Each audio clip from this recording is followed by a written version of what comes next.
Welcome to the show, especially on this week where we celebrated St. Valentine's Day. I've got my red tie on here. I've been ready to go all week, and we're going to have a guest later on the show, Chris Regan, my law partner, former national debate champion, former vice chair of the West Virginia Democratic Party, will be here talking about the first month or so of the Trump and Jim Justice administrations nationally and statewide here. But first, we're going to talk about our usual features. We'll start off with our community champion of the week. And this week, I'm going to just pick all the kids out there. The kids out there that have been making their Valentine's boxes over the last week or two, that have been getting the cards ready for their friends, who are just spreading love out there. You know, we don't see enough love out there in the world. And you look at these kids, and so many of them are so innocent, and they care about their friends, they care about their family members, and they do all these great things that surround Valentine's Day that we had this week. And when you see them making the different boxes and the effort they put into it and the cards they make for their friends, it really does make you feel good, and maybe takes you back to a time when maybe some of us weren't cynical, weren't so hardened by the things that have happened over the course of years of our lives. And when you look at that innocence of the youth and see the love that they have for one another, it really does bring a lot of joy to your heart and kind of brings about the true meaning of Valentine's Day. So this week, the community champion are all the kids out there that did so many things during Valentine's Day to make it great for those around them. So congratulations, kids, for all you've done to make it a special week. Next, the quote of the week, and it kind of ties right in, and this comes from Maya Angelou, famous poet, and she says, "Love recognizes no barriers. It jumps hurdles, leaps fences, penetrates walls to arrive at its destination full of hope." And I think there are a lot of parts of that particular quote that we can think about this week, but especially that with love you can do just about anything, including jumping those fences, going through walls. And there's been so much talk about walls and building walls and or tearing walls down even at times. But right now, this whole notion of love can do anything, I think, is especially important because we see a lot of divisiveness out there. We see a lot of conflict, turmoil, whether it be in the local area, whether it be in our nation, whether it be in the world.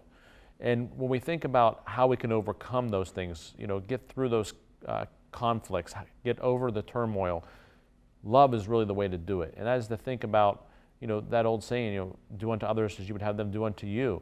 But I think this particular quote from Maya Angelou really ties into that and lets you know that all things can be accomplished through love, and to be mindful of that. And for me, it starts off, of course, in my own family, and especially with my wife, who on this Valentine's Day week, who is the most important person to me. So, but everybody, if they can look out there, and not just for, whether it be that spouse in your life or that person you're in a special relationship with, but also just all those around you, whatever you can do to promote love, do it. Our legal tip this week, also tying into the Valentine's Day season, and that is, if someone is given an engagement ring, what happens if they end up not getting married? Do they have to give the ring back? That's an interesting question. Here in West Virginia, the answer is kind of, it depends. Was that ring a conditional gift in contemplation of marriage is one of the questions that has to be asked. Did somebody get down on the knee, say, "Will you marry me?" They say yes, you give them the ring. Or was it just, "Hey, here's this ring, we're together," and then later on you contemplate, whether you're getting married, etc. So, the first question is, was it a conditional gift in contemplation of marriage? The next thing you have to say is, did the marriage occur? If the marriage actually takes place and they get married, then that promise has been fulfilled. But what if not? What if the marriage never happened? Sometime before the marriage taking place, the couple splits up. Well, then you have to look at also, who caused that relationship to split up? Was it the woman who was given the ring that backed out? Well, then maybe there's an argument that, hey, I should get this ring back. Or was it the person who gave the ring that backed out?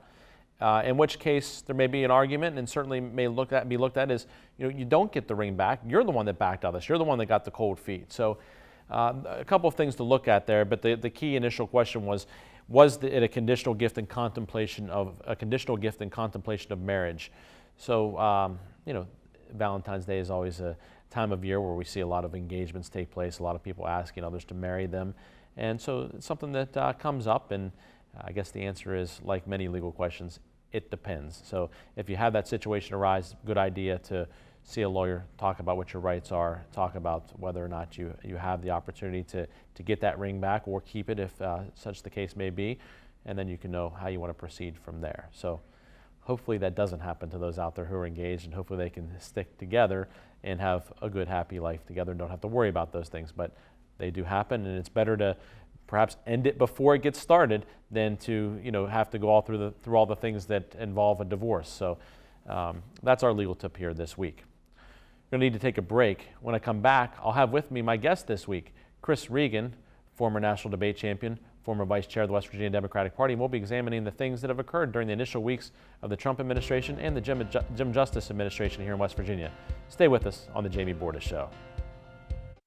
Danoon Lumber is proud to be the sponsor of the Wheeling Chamber of Commerce Home and Garden Show, February 10th, 11th, and 12th at Westbanco Arena. Stop by their display and see for yourself the beauty and affordability of natural hardwood moldings and paneling. Danoon now also features quality Amish-made furniture, including rockers, tables, chairs, and benches. Better grade, better selection, better price. Danoon Lumber. Panhandle Cleaning and Restoration has been restoring homes after disasters for nearly 4 decades. Through that experience, we present Panhandle Custom Homes, Kitchens, and Baths. We handle your entire project, from concept to completion, working with you every step of the way. From the budget-minded upgrade to a fully custom remodel, you can trust the Panhandle name. Panhandle Custom Homes, Kitchens, and Baths. Welcome home.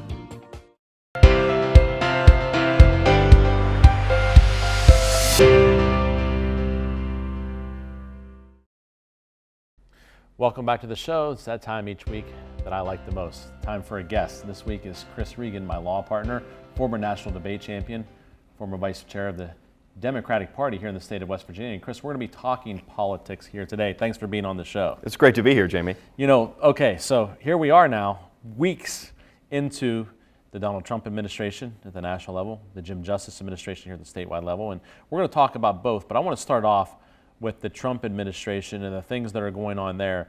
Some really, in some ways, unprecedented things with, shakedowns already in the cabinet here, not even a month in. Michael Flynn out as National Security Advisor, not even a month in. Yeah, General Flynn, there was a pretty substantial pool on this, and he is the first person to write a letter to Donald Trump saying, "Dear President Trump, I'm tired of winning. I quit."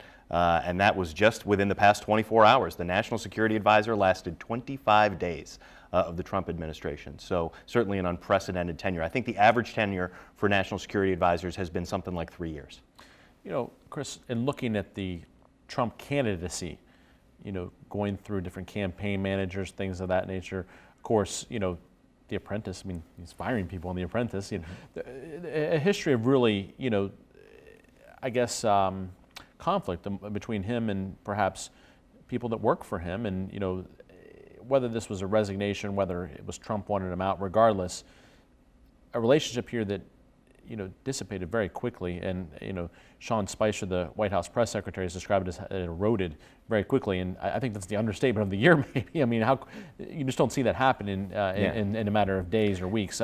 Even think of people in their own jobs. You don't see somebody usually come in and be out the door in the first month. No, they're having a really hard time getting their story straight on this, quite honestly, because President Trump, if you've been watching the news, was on Air Force One just the other day telling the press Flynn was supposedly being blackmailed by the Russians, or was subject to the blackmail by the Russians. I don't know anything about that. But today, Sean Spicer is telling the press in the briefing room that it was 30 days ago that they found out about that, and trust has been eroding over a period of time.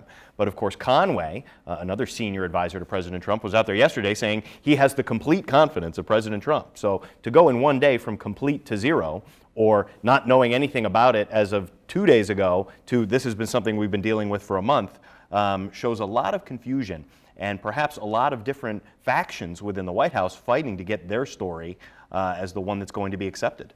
Well, and that's one of the major problems that I see going on right now, is that if nothing else, the administration needs to speak with one voice, clear voice, to give confidence to the American people that there is someone in control here, and what that person has to say is being said through one voice, or there's one message coming out, when there's all these different versions, different stories, then it becomes very much confusing as to, is anyone really steering this ship here? And if so, who is it? Well, I think that you mentioned The Apprentice, Jamie, and I think that very much is a style of management, despite the fact that it was made for TV, that President Trump actually agrees with, that all his underlings are in competition with each other, that he bestows a little bit of favor on one, then a little bit of favor on another, and plays them off against each other. Is that really a way to run a successful organization? Because, I mean, The Apprentice is successful as a TV show because of all the backbiting and the fighting and the little interviews where somebody's talking bad about everybody else behind their back. But is that a way to run a White House that's doing a good job? Because that group is never going to speak with one voice. Everybody's in it for themselves. So it'll be interesting to see if this kind of Machiavellian White House is able to get things done. You mentioned Kellyanne Conway. Of course, the person that came in and finished off the campaign as campaign manager and is now speaking on the president's behalf here in this role, and made a, we'll call it, mistake, that's not permissible already in talking about and promoting Ivanka Trump, the president's daughter's clothing line. Of course, Nordstrom's discontinued the line, and a lot of controversy surrounding that, and the president has tweeted about it, but she basically said you should buy these clothes, and not something that you're permitted to do when you're speaking on behalf of the administration or in that role. No, I mean, against the clear ethics rules, and I think it's a good example, though, of something that Kellyanne Conway knows. You're not going to get in trouble with President Trump saying to the media, Ivanka's great, buy her products. That's a winning message if you are speaking to one person, an audience of one. Trump likes people complimenting his family, his children, and promoting them. So the fact that it's offensive to the norms of our government or that it violates the ethics rules, that's not going to rise above. But where does that leave the rest of us? When the White House is being openly commercialized. We've also seen Ivanka Trump sitting in on meetings with foreign leaders and the major councils of our government at the same time as her name is attached to this clothing business. So, does that create the appearance of corruption? If the Japanese or the Indonesians or the Canadians, if they support Ivanka's clothing line, does that curry favor with Trump the same way that Conway was trying to? Do we want our presidency compromised over those kind of commercial interests? I mean, that's why that ethics rule exists. But man, it's hard to see one scandal for another as they pile up. I was talking on the way in the door here that we are living in a fire hose of news. There is a new major story about this administration every day. I can never remember anything like this under any previous president. Well, of course, who is loving it are the late night shows. Saturday Night Live particularly. I mean, you look at Alec Baldwin as Donald Trump, and you look at the Kellyanne Conway, the Sean Spicer, Melissa McCarthy playing Sean Spicer. I mean, a lot of people haven't even seen Sean Spicer in the general public a whole lot, but they've seen a whole lot of Melissa McCarthy playing Sean Spicer, and these people are kind of known more for their Saturday Night Live characters than their real life characters. And the caricature is becoming bigger than the person because there are so many news stories every single day that they can make fun of. Right, and I'm not a huge fan of Sean Spicer myself, but I'm gonna defend the guy a little bit. He is being given an impossible assignment. I mean, as you point out, the story's changing day to day. There are new scandals coming out day to day. There are different factions in the administration putting out a story over here from Conway, a story over here from Priebus, a story over here from Bannon and Miller. And all these individuals are trying to gain power, to be the apprentice, as it were, Trump's favorite. And so he's got to go in there and take questions about all of them. And he can't throw any of those people under the bus or risk throwing the favorite under the bus, and then he's in trouble. So he has an impossible job, and it's really coming across in those Saturday Night Live skits that it just becomes funny that he has to just somehow shut down a discussion that there's no way for him to win in. I also think that he can probably do everything as an impression of himself that Melissa McCarthy can do, except pick up his foot and put it up by his ear the way that she does. I think that is probably the one thing that is beyond him. We need to take a break. When we come back, we'll be talking about some of the roles of local politicians, such as Senator Manchin, and with respect to the administration. We'll also look at the Jim Justice administration here in West Virginia in its early weeks. Stay with us on the Jamie Bordas Show. Well, I was the oldest of 9 children, so as a result of that, I grew up fighting battles for my brothers and sisters, and we grew up in some pretty tough neighborhoods. I saw juveniles and women being mistreated, and I thought that it would be a wonderful thing to be able to fight for people that were less fortunate and that couldn't fight for themselves. The thing that I enjoy still is helping people and fighting fights that other people sometimes weren't able to fight themselves. Bordas and Bordas, fighting for justice. Well, I was the oldest of 9 children, so as a result of that, I grew up fighting battles for my brothers and sisters, and we grew up in some pretty tough neighborhoods. I saw juveniles and women being mistreated, and I thought that it would be a wonderful thing to be able to fight for people that were less fortunate and that couldn't fight for themselves. The thing that I enjoy still is helping people and fighting fights that other people sometimes weren't able to fight themselves. Bordas and Bordas, fighting for justice.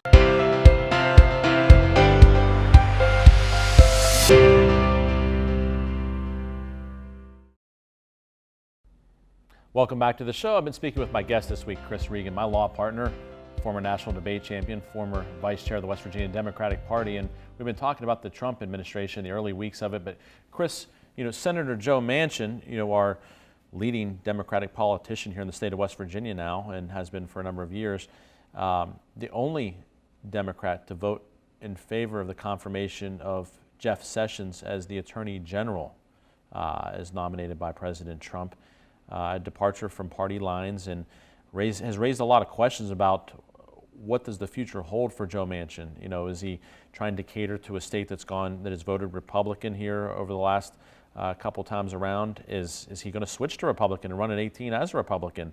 A lot of questions up in the air. Or is he trying to eye some other type of role in the administration down the road? But the only Democrat to vote in favor of Jeff Sessions. Yeah, and something of serious concern, to me and probably to any Democrat. The keys on Jeff Sessions were his hostility to the Civil Rights Act and his hostility to the Voting Rights Act. And that's become, I think, really over the last 8 years, one of the real differences between the Republican and the Democratic Party is whether or not you believe in the Voting Rights Act and the Civil Rights Act, or whether you want that all sent back to the states. That's been a core mission of the Department of Justice, enforcing voting rights and enforcing civil rights. And to have someone hostile to those things appointed was something that every Democrat stood against except Senator Manchin. Now, historically, those have been for the protection of minorities. And West Virginia does not have a large minority population, so maybe the calculation is that's not going to hurt him to support Sessions. Sessions was his colleague. Maybe he voted for him out of politeness, but it didn't seem to gather the votes of any of the other 47 Democrats. So what that portends, or what's in it for Senator Manchin to support someone like Jeff Sessions, really does raise those questions of, is he trending towards the Republican side? Some speculation out there that because Mylan Laboratories under investigation, of course Joe Manchin's daughter, the CEO of Mylan, and that the Attorney General would ultimately perhaps be the one that would be in charge of that investigation. And because Jeff Sessions already had the votes anyway, I'm going to support the guy that's going to get the nomination because he ultimately will be in charge of the investigation surrounding my daughter and her company. And that may or may not be the case, but that's some speculation out there. Certainly, very scandalous situation when you found that those injectors that parents needed to treat their children who had allergic reactions, EpiPens, exactly. That you're charging $600 for those. You're also having laws enacted mandating that they be bought and driving a tremendous portion of the profit of that one company, in which his daughter has shared very handsomely. So you'd hate to think that something nefarious like that is going on, but the dots are certainly there to connect. Yeah, and these are, it's making national news stories where people are writing, columns that, hey, this may be part of the motivation here, et cetera. And he's been involved in Democratic politics in West Virginia for a long time. You hope that's not the case. You hope what he's doing is voting what's in the best interest of West Virginians. And we'll keep an eye on this in the days, weeks, and years to come, perhaps, and see how it all plays out. But another new administration here in West Virginia, and that's the Jim Justice administration. We've talked in the past on this show about billionaire president, now billionaire governor here in West Virginia. And what have the early weeks of the Justice administration demonstrated shown here? Well, it's all about the budget. Right now, in terms of what's happening in West Virginia state government, there is a $600 million deficit, perhaps $500 to $600 million deficit, and it's largely the result of a series of business and corporate tax cuts that have passed over the last 10 years. And so that money has to be found somewhere. And so there's been a budget propounded by Governor Justice involving some significant tax increases, but also some tax shifts There's discussion of getting rid of the income tax, which is a progressive tax. You pay more if you make more, and switching to a sales tax, which is kind of a tax that, disproportionately affects people with lower incomes who spend everything they make. So there's a lot being done in terms of increased taxes under the Justice Administration budget. And then you have the Republicans come along saying, we're going to cut. We're going to cut the budget until we don't need any of these tax increases, which, given all the cuts that have been taking place over the last 5 years, could mean the total vanishing of things like the Promise Scholarship, could mean like we lose West Virginia Public Broadcasting. In fact, even the governor's budget cuts West Virginia Public Broadcasting completely. Losing benefits, retirement and health benefits for our teachers, our firefighters, our police, our other public employees. So it's a very dire situation down there. And what I'm looking for is to see who is going to stand up for the average person, make sure that they keep their services, and that the burden of this falls on the people who are making money. Well, there's not many people left down there to make sure that happens. Right now, as you alluded to, the Republican-controlled legislature is looking to say, hey, we're going to cut all these things. And even Governor Justice is saying, hey, some of these things are going to be shifted, from perhaps the corporations, the businesses, to the consumer, which is the right. I mean, people that don't make. You cut corporate net income, you cut the business franchise tax because you think there's going to be all this growth and we're actually going to get more money in taxes. But then you didn't get it. Well, I mean, it seems like those cuts should be rescinded before you start cutting the services to people who really can't afford to lose anything off their bottom lines because they're really struggling in West Virginia. Well, Chris, I appreciate you being here today to discuss with me and all the viewers the thoughts here on the Trump administration, the Justice administration. It's always good to have you here on the show. Happy Valentine's Day, Hillary. I'd like to make sure I get that in too, Jamie. Yeah, that's always good to do, to mention to your wife. So glad you got that in there. And to those two little girls of yours, too. Yeah. Ivy, Violet, happy Valentine's Day. We need to take a break. When we come back, I'll be talking sports. Stay with us here on the Jamie Bordas Show. It's time again for the Tri-State Home and Garden Show, March 3rd, 4th, and 5th at the Florian Center in Wintersville. Showcase your products and services to thousands of potential customers. Contact Rob Van Dyne or Brandy Wallagura at Wheelhouse Creative to reserve your booth today. Danoon Lumber is proud to be the sponsor of the Wheeling Chamber of Commerce Home and Garden Show, February 10th, 11th, and 12th at Westbanco Arena. Stop by their display and see for yourself the beauty and affordability of natural hardwood moldings and paneling. Danoon now also features quality Amish-made furniture, including rockers, tables, chairs, and benches.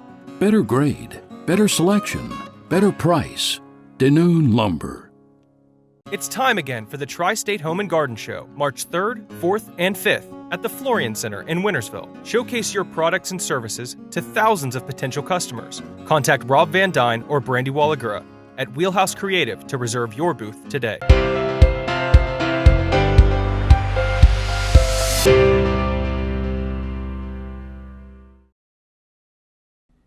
Welcome back to the show. It's time to talk sports. The West Virginia University Mountaineers basketball team. I have been talking about this team for weeks now on this show and have been pointing to the big game at Kansas that was played on Monday night, and have said repeatedly that will be the game that demonstrates whether or not the Mountaineers can do it away from home, whether they're going to get tight when things are on the line, or whether they're going to be able to show that they can play with anybody away from the Coliseum. And man, oh man, talk about breaking hearts. My goodness. I mean, up 14 with a little over 2.5 minutes to go in the game, and to lose that game in overtime, 84-80, was just unbelievable. I mean, there's no other way to describe it. I mean, everything that could go wrong went wrong. They threw the ball away when they were pressed. Kansas hit off balance, falling away, 3-point shots. The Mountaineers missed some foul shots. They're never the greatest foul shooting team anyway, but just complete collapse out there. I mean, some of the Kansas fans had already left. I mean, the ones that stayed there were going crazy. It was like a circus. It was a zoo. It was whatever you want to describe it. But, just to have that kind of collapse, the question now will be, can the Mountaineers recover from that type of epic, collapse and come back and finish the season strong? I think they can, but, boy, oh boy. So now, here they are still sitting in third in the Big 12 Conference. They had a chance to really climb the ladder, maybe even make a run at the regular season conference title. It looks like Kansas has now extended that out far enough. They're a couple games ahead of Baylor, a few games ahead of the Mountaineers now. And as I've said all along, the Mountaineers have shown that they can beat anyone, but they can kind of be beaten by anyone also, I think, on any given night. They've got the tools that it takes, but, you know, when I saw the ball in overtime bounce off of Nate Adrian's legs, you know, and it didn't end up costing them. They still scored on that possession, but everything was going wrong. So we'll continue to watch the Mountaineers, but I think they might be kind of what I thought they were, which is a really, really good team. But can they win 6 games in a row like you have to win the NCAA tournament? Probably not, because I don't think they can get through 6 games in a row without having some type of hiccup. Can they beat anyone? Yeah, they could beat the #1 team in the country on a given night, but can they do 6, go out there and get 6 in a row away from the Coliseum? Monday night's performance made me a little bit skeptical, but I hope I'm wrong. You know, I'm a big Mountaineer fan, have been my entire life, love going down to the games, love watching them on TV with my kids, but we'll see what happens. You know, reminds you a lot of, you know, what happened with in the Super Bowl with the Patriots and Falcons, just that type of comeback that you don't expect because of the amount of time left in the score. And, you know, the Mountaineers have to kind of be knowing how the Falcons felt. Obviously not the Super Bowl, not that same type of game of the, you know, of your life on the line there, but man, same type of loss. So we'll keep an eye on the Mountaineers. Talk Major League Baseball, you know, pitchers and catchers reported this week, and that means Pirates baseball is just around the corner. And, you know, the big news here in the offseason has really been the shift in the outfield. Andrew McCutchen, longtime center fielder, star of the franchise, face of the organization, you know, has had tapered off the last year or two and is moving to right field so that Starling Marte can move to center field. I mean, the Pirates look at Marte as being the guy of the future, that he can be a phenomenal outfielder that can cover lots of ground, has the great arm out there. And so he's moving to center field, and Gregory Polanco moving from right field to left field. So all 3 guys have shifted positions in the outfield there. And, you know, Andrew McCutchen maybe not overly happy about it, as you might imagine. He's played center field his entire career. He thinks he's still got a lot left in the tank, and now he's at right field. So, yeah, a bit of professional and a classy move to accept it and go to right field. But his leadership and what he does with that role and how he is able to lead the team will be a big factor, I think, in how this Pirates team does going forward, along with some other things like, you know, Josh Bell. Is he going to be the everyday first baseman now? Is his bat going to be in the lineup on an everyday basis? And will he recover from the surgery he had here recently to be able to have a good season? What about Garrett Cole? You know, had to be shut down last year, you know, having some health issues of his own. Will he be productive this year? Will he return to form, or are we going to continue to see a dip in his performance? You know, when you've got the club ace, you know, you got to go out there and throw every time you're on the mound. It's got to be a great performance. You can have a couple here and there, but not what we saw from Garrett Cole at the end of last year. So pitchers and catchers are in. The rest of the team will be coming. We'll keep an eye on the Pirates through spring training and as the season starts. Thanks for joining us again this week. We'll see you next week on the Jamie Bordas Show.